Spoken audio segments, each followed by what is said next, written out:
नमस्कार दोस्तों, मैं तनु खुरालिया और आप सभी लोग देख रहे हैं अंबाला कवरेज। अंबाला कवरेज आप सभी को अपडेट रखता है देश और दुनिया से जुड़ी सभी खबरों से। इसी के साथ आज जो हम अपडेट लेकर के आए हैं उन बच्चों के लिए जो कि अब्रॉड जाकर के अपनी स्टडी कंप्लीट करना चाहते हैं।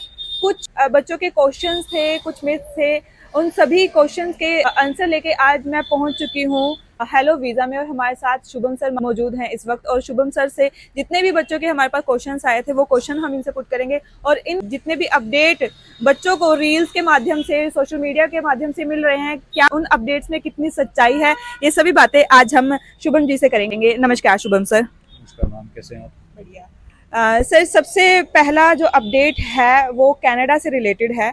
जैसे कि सोशल मीडिया के माध्यम से जो है बच्चों को खबर मिल रही है कि जो कनाडा है उन्होंने जितने पहले वो वीज़ा देते थे, जितने पहले वीज़ा प्रोवाइड करते थे, अब जो है उनकी संख्या कम कर दी गई है। सर, इस बात में कितनी सच्चाई है या फिर ये सिर्फ एक मिथ है? मैम, ये बिल्कुल सच है। कनाडा ने कैप इम्पोज किया है अगले 2 सालों के लिए इंटरनेशनल स्टूडेंट्स पे, और वो कैप अराउंड 35% स्टूडेंट्स डिक्रीज करेगा नेक्स्ट ईयर। तो जो टोटल नंबर ऑफ स्टूडेंट्स है जो इस साल वीज़ा ले पाएंगे वो हैं 3,60,000, जो ऑलमोस्ट 35% कम है उन नंबर्स के कंपैरिजन में जो 2023 में ग्रांट हुए थे वीज़ा।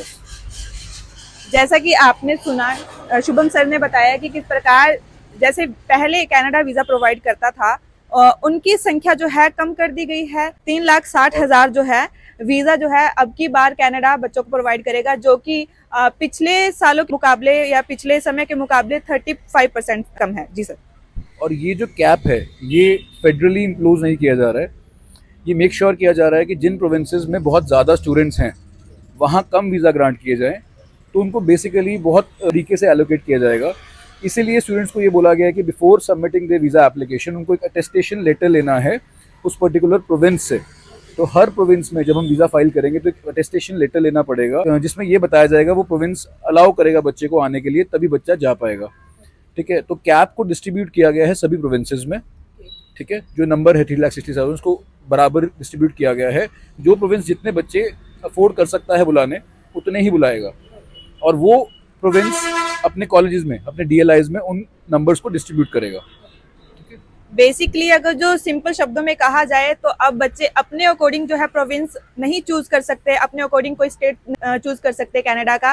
पहले बच्चे अपने अकॉर्डिंग जाते थे, ओंटारियो जाना है या फिर किसी भी सारे ओंटारियो जाते थे बेसिकली, क्योंकि वही फेमस सिटी है वहाँ की, वही फेमस स्टेट है। लेकिन अभी जो है पहले आपको वहाँ के प्रोविंस से एक एक्सेप्टेंस लेटर काइंड ऑफ आपको लेना पड़ेगा, जिसके बाद ही जो है आपको पर्टिकुलर स्टेट का वहाँ का वीजा मिलेगा। जी सर। सर, इसके अलावा और क्या क्या अपडेट जो है कनाडा ने नए निकाले हैं?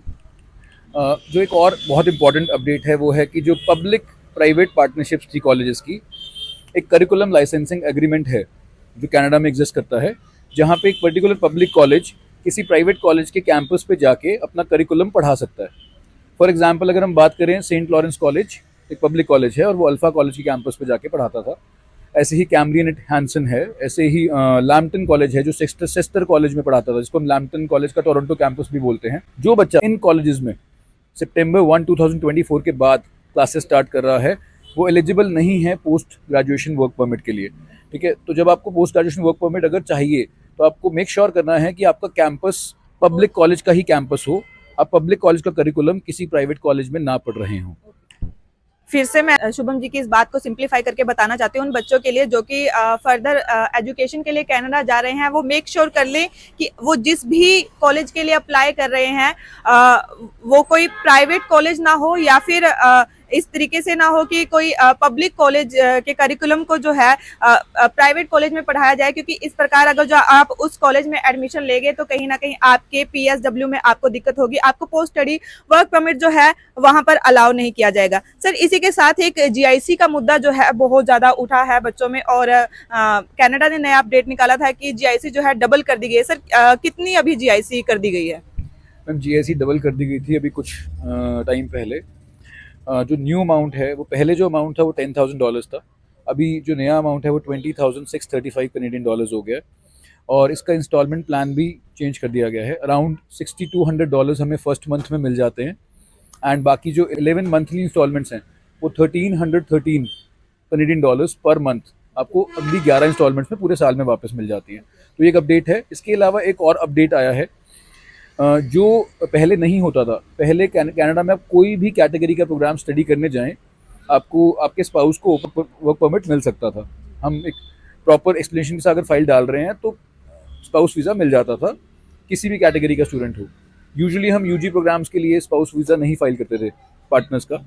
अगर कोई भी पीजी डिप्लोमा के लिए जा रहा है, ग्रेजुएट प्रोग्राम के लिए जा रहा है, मास्टर्स के लिए जा रहा है, तो हम स्पाउस वीज़ा के लिए एप्लीकेशन डालते थे। बट अब सिर्फ मास्टर्स डिग्री के स्टूडेंट्स या डॉक्टरल प्रोग्राम्स में अगर कोई जा रहा है, मास्टर्स एंड पीएचडी प्रोग्राम्स, उसी के जो रिसर्च प्रोग्राम्स में अगर कोई जा रहा है, तो उनके ही स्पाउस को open work permit spouse visa दिया जाएगा और किसी भी प्रोग्राम के लिए स्पाउस वीज़ा नहीं दिया जाएगा। तो ये भी एक बहुत इंपॉर्टेंट अपडेट है कैनेडियन स्टूडेंट्स के लिए।